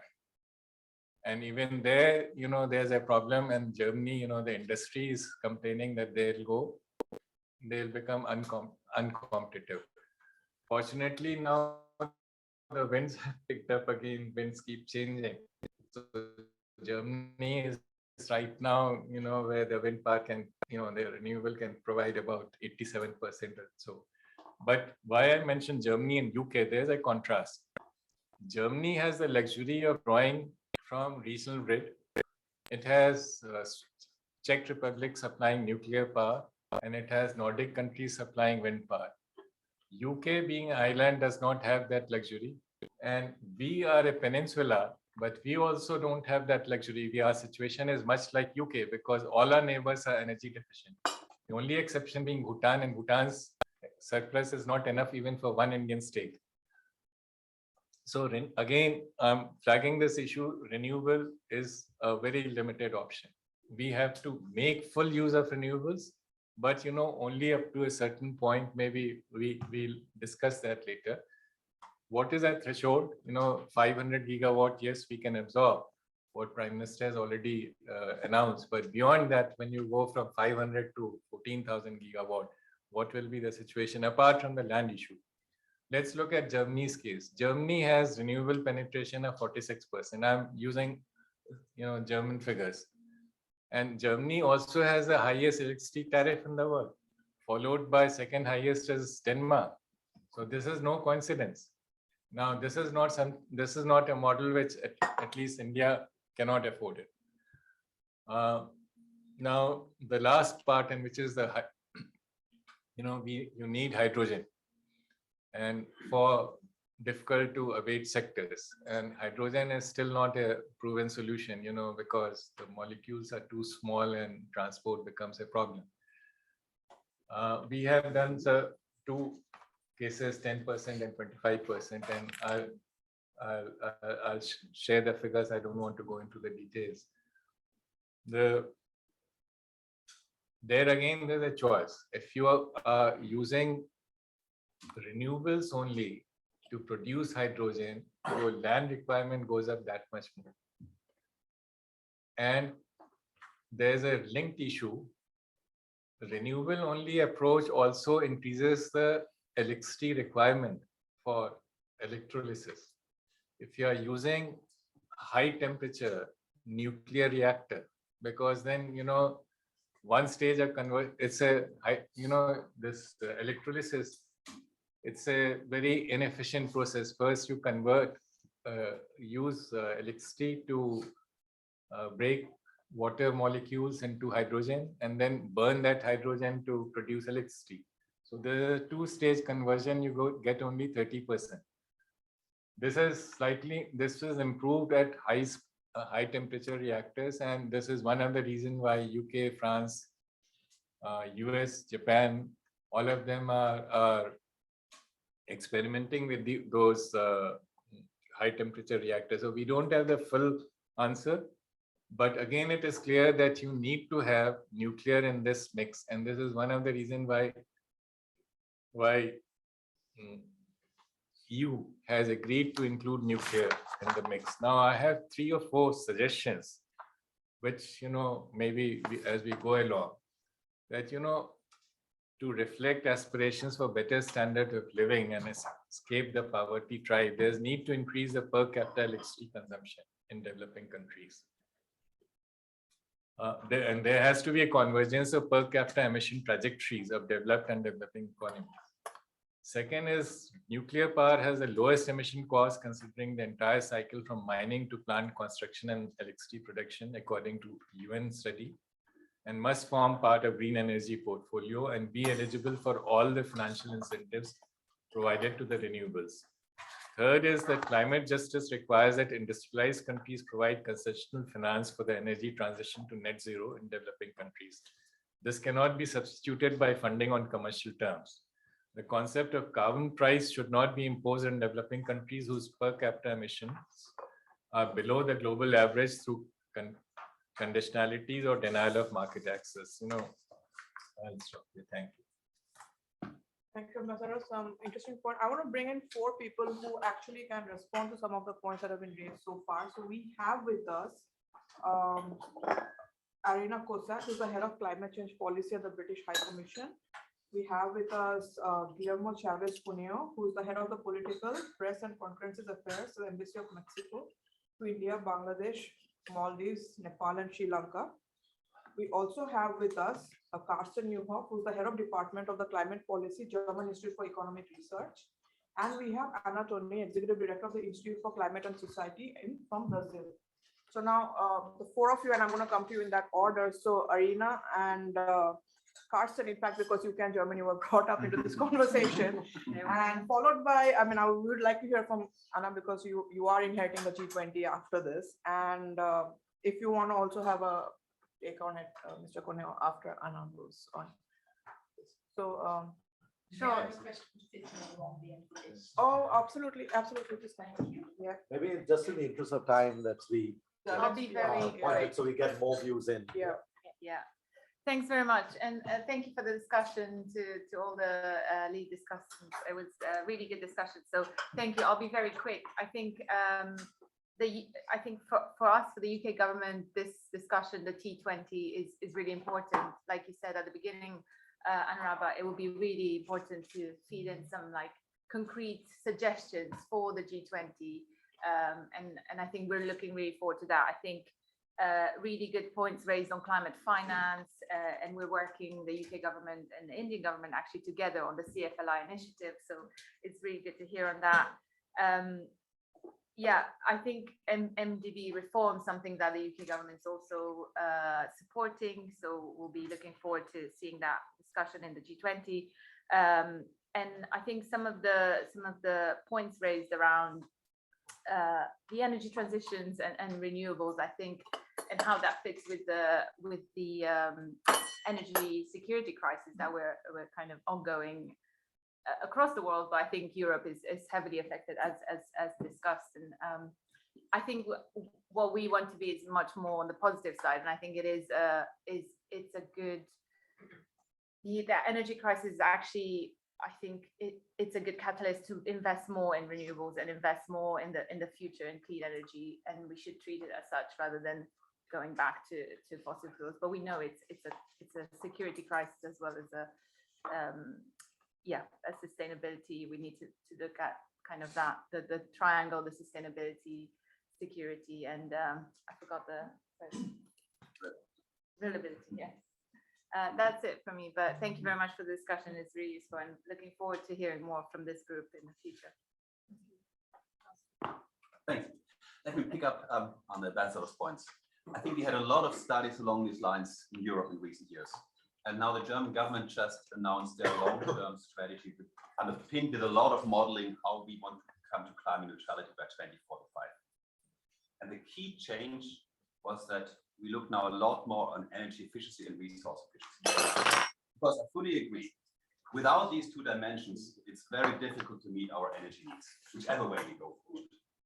But by emphasizing these needs, we end up with a power system which currently is around 600 gigawatt, increased to 1400 gigawatt for Germany, which the increase is because currently is only 1/3 of energy is from electricity. In the future, all of energy will be virtually from electricity with 10% hydrogen or 5% according to scenario. By emphasizing resource efficiency and material efficiency, we avoid huge volumes of energy in basic material primary production with clean processes. And obviously you avoid a lot of waste of energy in other sectors. And only with these elements, it is then possible to meet the majority of German energy needs from renewable energy based in Germany, with less than 40% or 30% imported from neighboring countries. I can't talk about Indian growth perspectives and the implications which we don't have. Obviously, that is a further dimension to consider, but that is one key component. And I think the attractive part is energy efficiency and resource efficiency, more recycling, is very labor intensive in small and medium enterprises. There's a lot of more companies involved than just the big players. And I think that is for me the part I'm missing in global climate policy, because we emphasize the other dimensions. Second part, energy crisis. Very much like your questions, where does the energy crisis take us? I ended up in this funny commission of 20 experts that was given the mandate in Germany last September to spend 200 billion euros to respond to the energy crisis. So we were asked, what can the government do? And we spent a few nights discussing. And I don't think I want to do that again, but nevertheless, it shows how crisis, and fully agree, if you can make governments unlock scales of funding, that's twice what we want to reach at global climate policy. We do at national level with purely public funding to support buyers of energy such that they can afford the extremely high energy prices, which was something I don't like as a response. And I think the response effectively mirrors what we've seen in the policy debate. Yes, we want to do more renewables, and we've seen full support for this. Yes, we continue to operate coal power stations. We wanted to close for a few more years. I'm not so bothered about it. It's more a narrative issue. But we then discuss a lot about additional LNG supplies. And additional LNG means 20-year contracts, which would unlock investments in LNG for another 20 years. Again, something we can afford at the moment in Germany, agreed, but it doesn't help us on climate and anywhere else. Where we've been really bad, like any policymakers have been again, is final dimension, energy efficiency.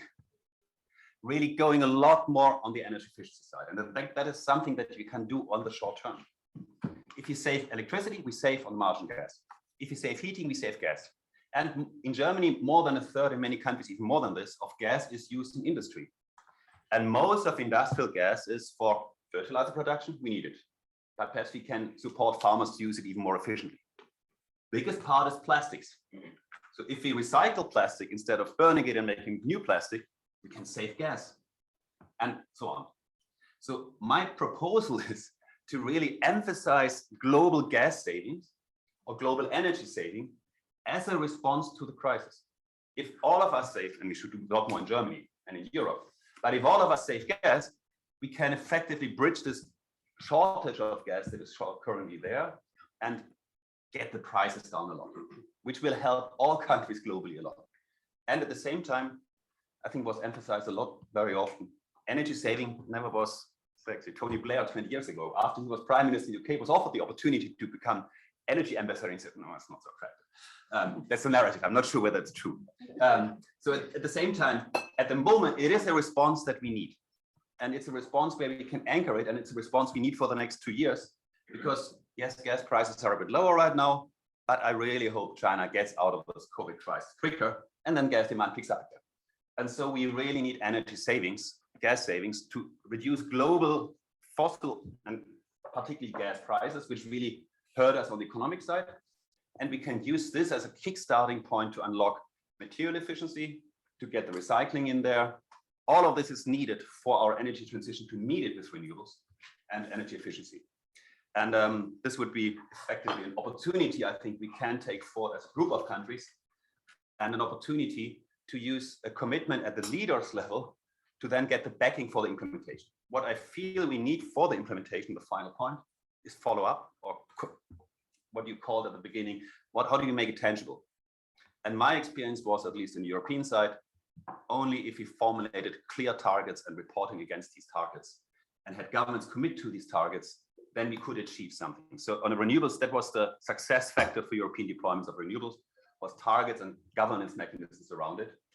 I think emission targets alone are not sufficient to break them down. So it is some type of material efficiency, recycling targets, energy efficiency targets. They can be structured according to preferences and ideas in countries, but we need to find ways of getting tangible enough for policymakers to really again make the tricky small many policies happen on a short time frame to help us get out of this crisis, both on the climate and energy side. Thank you, Carsten. Anna, and then any comments? Thank you. Thank you. Thanks so much for being here and for the invitation. It's great to learn from all of you, as we will have to do some jobs in Brazil for the next G20, so learning a lot. I want to pick up from where Cookie left, and you talked about the specific, I mean, it's the first time that we will have, I think, 4 on the roll G20 led by a developing country or an emerging country. I think it's a great opportunity. We're learning already a lot from the countries that now came before us. And I think what Cookie said about what are the specific difficulties of emerging countries in pursuing this transition, what are the tensions there? We know some of them, we discussed here some of them. Finance is definitely one, and which type of finance, and we need to be specific. I would say the private sector, local private sector on renewables is an efficiency is obviously something that goes in very much a factor that's stopping us. But I would say also political factors that was totally out of the table in terms of social tensions in our countries that we have, and they are so concrete. And if you heard about the news in Brazil, you will understand what I'm talking about. And that's if we don't see the political power of fossil fuel in our countries and how they subsidize the political structures. It's not just a question of which fossil fuel or which energy sources. It's really, we need to talk much more about the power structures that we have. Brazil is in a really privileged position. Just so you have a feeling, 85% of our energy sources, of our power sector comes from renewables. So we are in a position that I think most of the countries in the world would like to be in 2030 or 2050. We are already there because we have now about 60% of hydroelectric energy, about 12, 13% of wind, and another 20% of solar. So we very much on the top. Where we are the worst, or one of the worst, is on energy efficiency. So I think we need to look where, at least from the Brazilian side, where there is win-win for, especially for the emerging countries. We know what we don't want, which is obviously fossil fuel for obvious reason in terms of the transition, and we needed to bring that up. And one question I had for our Indian friends is if there is an opportunity to reinforce what India has brought for COP27, which is the phasing down or phasing out of fossil fuel, if that type of language are we going to be seen on the G20 strongly or not, because I think that would be a beginning. Then we have what I think all of us want, which is energy efficiency, material efficiency, which is, I think, all the countries need. And then there is what the right sources of energy each country will need. In the case of India, is totally different than the case of Brazil. And I think we should just, rather than prescribing what are the right sources of energy, if it's wind, solar, hydro, in our case, we have them all, so we like them all. But for Brazil, nuclear would not work. So I don't think we need to prescribe. I think we needed to ensure there is the right governance structure so that emerging countries and the right financial structure so that emerging countries can choose whatever they need to do. So I'm looking for on these in these next 3 days on what we have in common as emerging countries in the G20 that we can pull up together and what differ us. And that's fine, what differ us, but if we have very clear what differ us, I think we can go forward rather than fighting from one energy sources versus another one. I think it's very much looking at the concessional financial structure that we need, the cutting subsidies on fossil fuel. Is that what brings us together? Let us ensure that comes at the G20 in India and that Brazil can then reinforce this next year. Thank you. Thank you, Anna. Very important points. Demo. Good afternoon. Thank you to all the participants. On the side of Mexico, I have to say that since 2013 until 2027, we have a national strategy on energy transition, and we have a law on the subject. However, we have been building capacities in solar and wind energy in the north of the country, but also we have to take into account that besides that, the most important part of our GDP comes from oil. So it's part of our energy and economic security. So just to be brief, what we're looking for from the G20 India presidency is to find solutions and answers on climate finance, transference of technology, and how to overcome the risks to fulfill the international commitments. Thank you. Thank you so much. So we have about 10 minutes. I'm going to ask Arunava an important question on the people aspect of this transition and what India has been speaking of. Some of it is energy efficiency, etc., but not entirely that.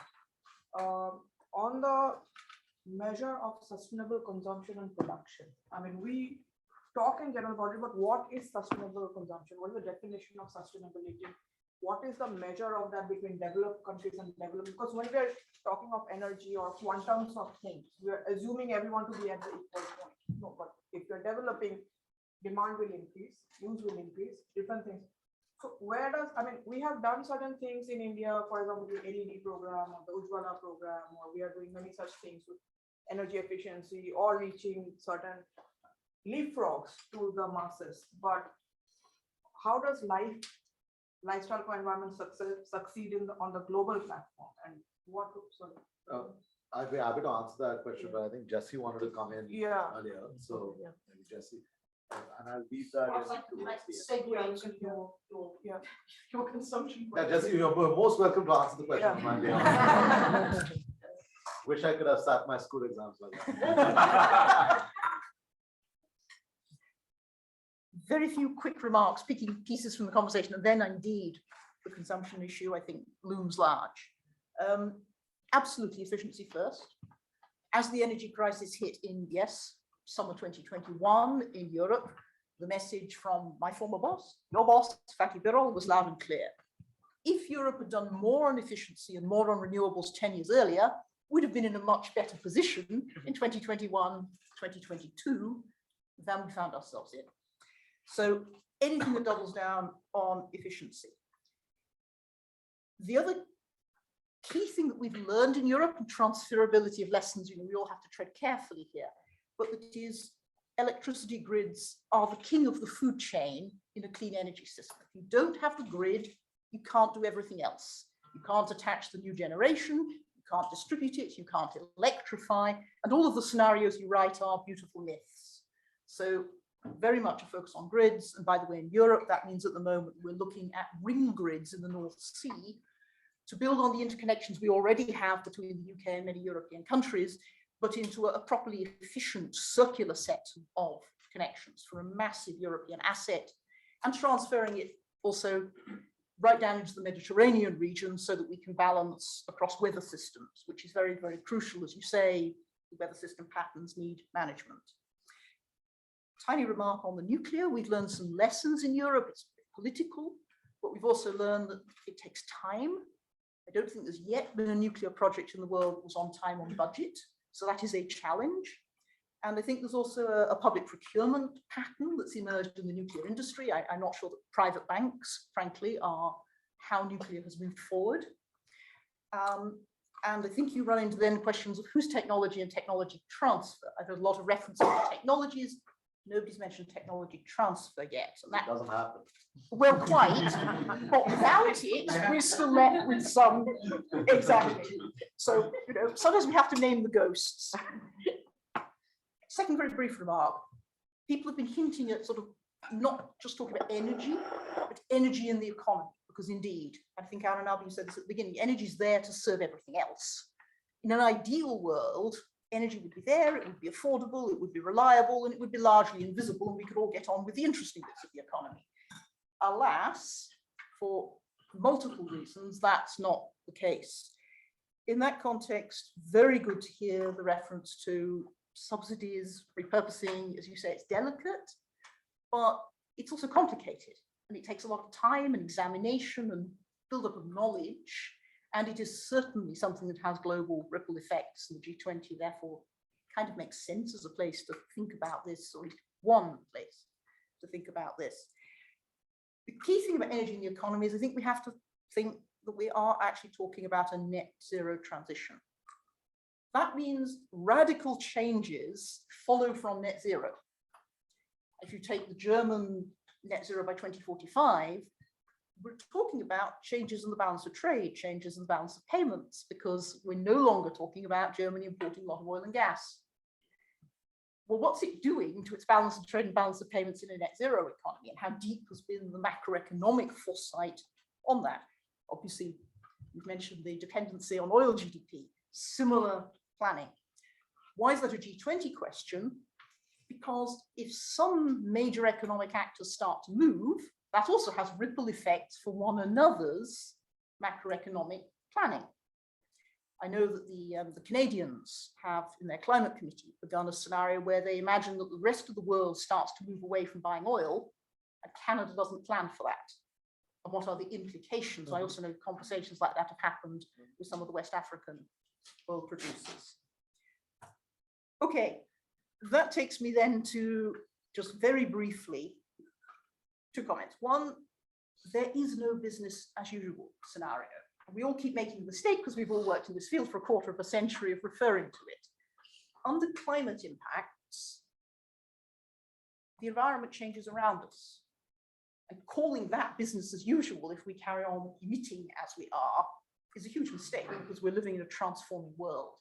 That's what the loss and damage debate has finally begun to highlight. So there's an inertia scenario, and it's really, really nasty, or there's an action scenario. But there is no such thing as business as usual, because Earth system physics don't listen, they don't negotiate, they happen. They don't wait for human beings. This is unlike any other human problem we've ever dealt with. Because let's be grim, human problems we can usually agree to fail and try again in another generation. This one we can't, because it's not a human problem, it's actually the planet. In a world of no business as usual, consumption then becomes a massive factor. And I wanted to throw in one thing that's been very much on my mind here. climate scientists I work with have been explaining that if you look across mitigation policies, policies to reduce emissions, roughly 1/3 you can do in a way that doesn't much affect the personal lifestyle of people around this table. Actually, a lot of those mitigation actions are in the energy sector.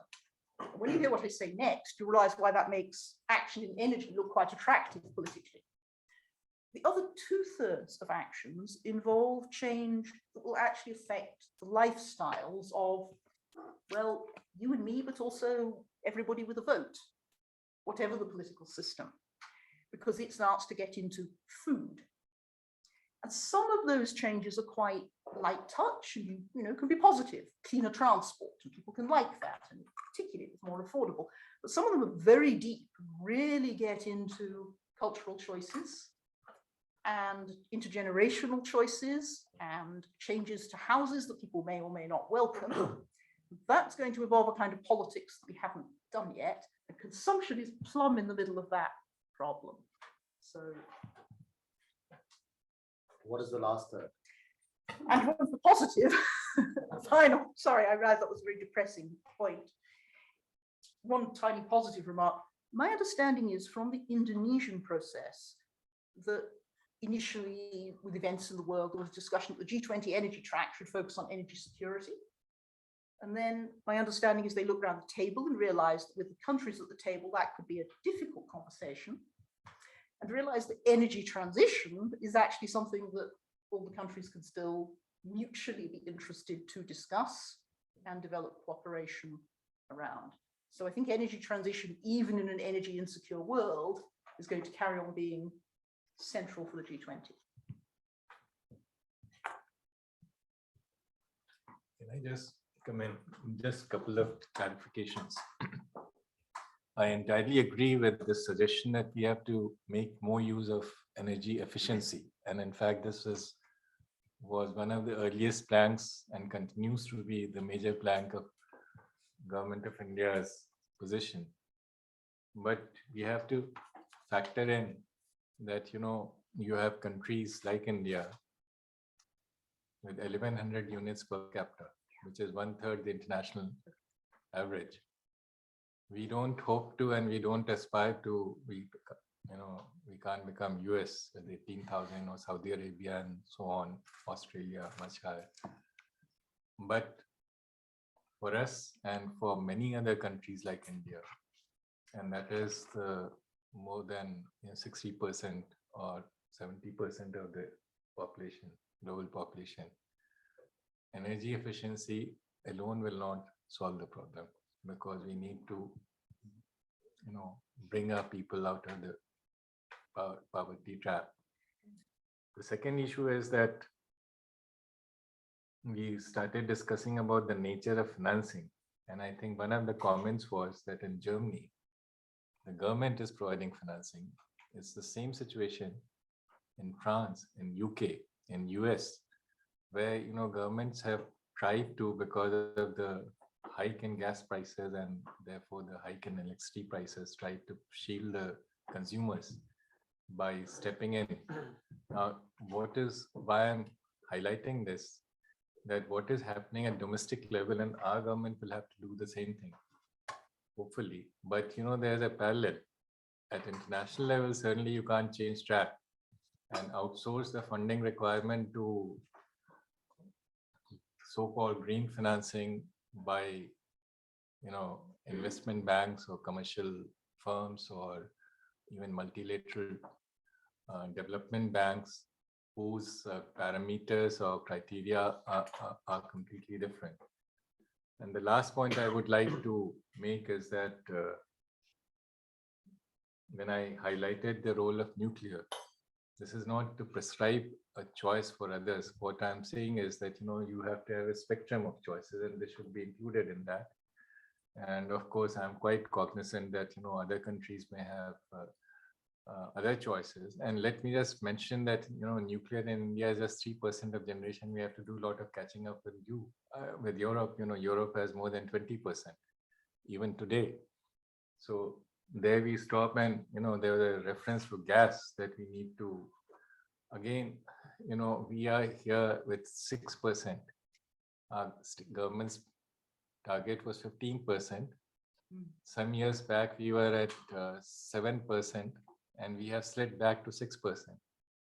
And with the high gas prices, oil prices may, have come down. Gas prices have also come down. Oil prices may remain, low, but the gas prices, my own, I have followed this for more than 3 decades, going to not only remain elevated, going to go further, because reliance on the renewable itself generates more demand for gas as balancing power.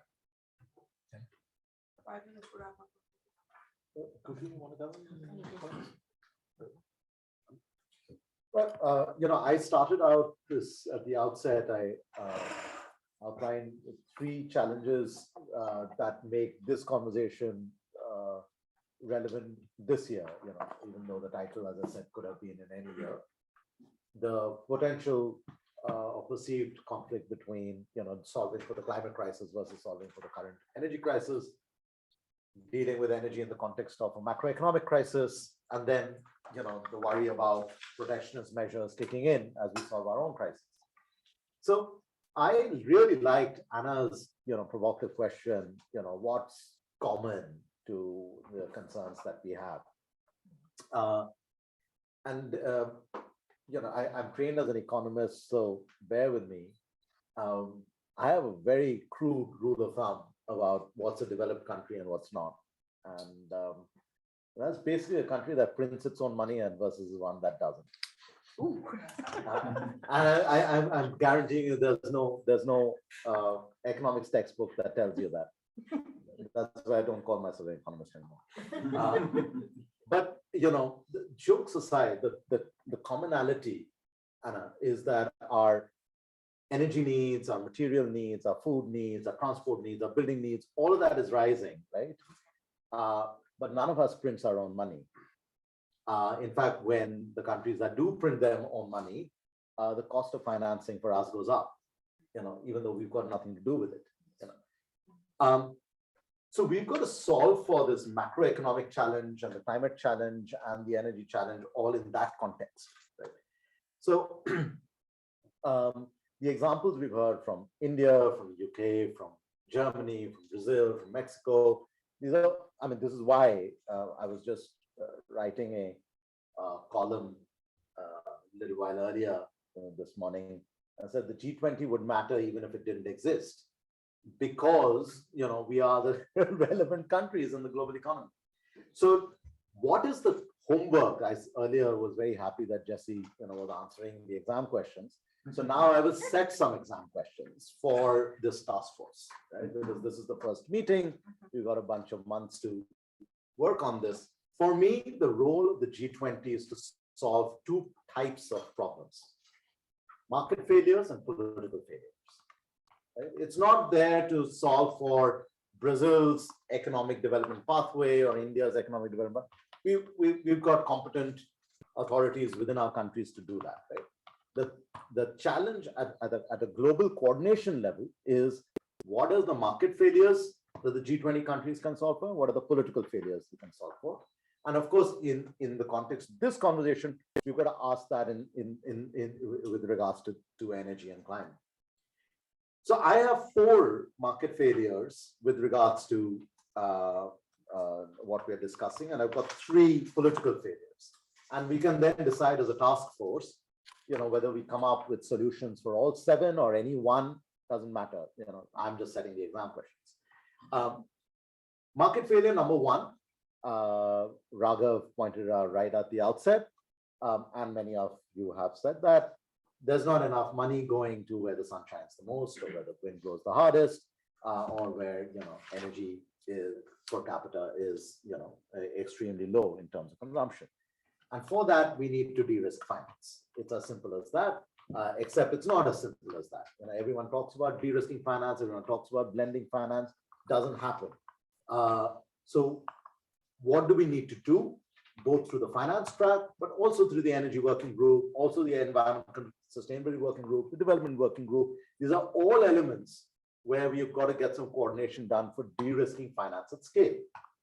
so that you don't have that $150 billion deficit just for India and trillions of dollars of deficit for the world as a whole on an annual basis. Second market, and I will not weigh in at this stage between the carbon pricing and the carbon taxation. The real challenge is that we don't price externalities, including land,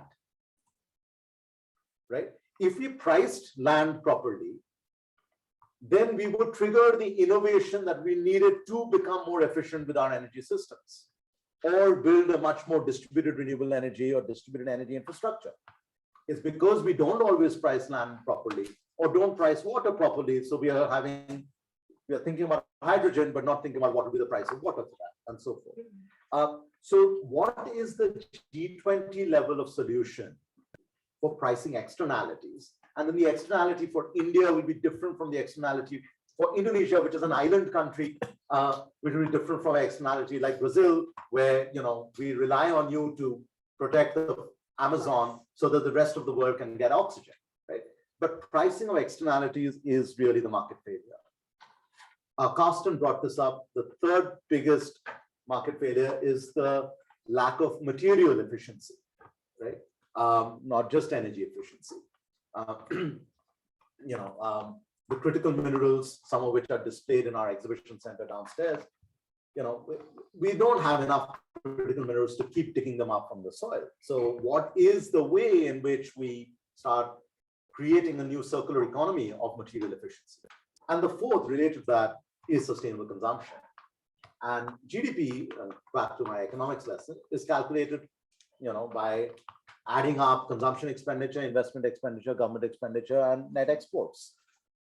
But can we do the same equation with, is the sustainable consumption expenditure, is the sustainable investment expenditure, is government expenditure moving or procuring more sustainable products, etc. So these are four market failures that the G20 countries can deliberate on. Very quickly, the three political failures. Ambassador, you talked about disorganized transition. I will just call it disorderly transition. The orderly versus disorderly transition from our fossil fuel assets, but also from for people dependent on fossil fuel assets. It's not just about how you manage the asset. We don't have political solutions yet that we've tried out at scale, JETP deals notwithstanding.